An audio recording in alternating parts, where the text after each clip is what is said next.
Well, let's talk about these two deals because I think they're great case studies of starting off, using your own funds and starting to work that aspect. Whereas a lot of people will probably overlook them, you know.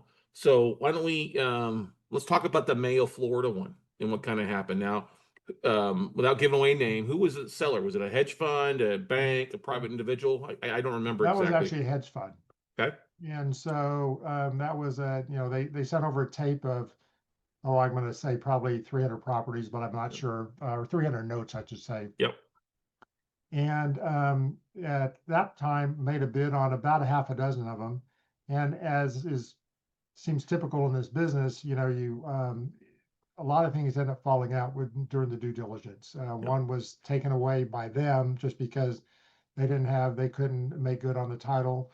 And several more dropped out from our end once we, got broker price bid-ins on the value, or found some inconsistencies if they can't. One of the things that you've taught is, this is a dot your I's, cross your T's type of business. You just have Yep. to make sure that everything is in the file, because if you don't have everything done, then you can't collect on it. Basically, you can't Right. foreclose, you can't perfect your lien. So anyway, ended up with this property, or I should say this note. It's a common thing to say property, but we don't own the property.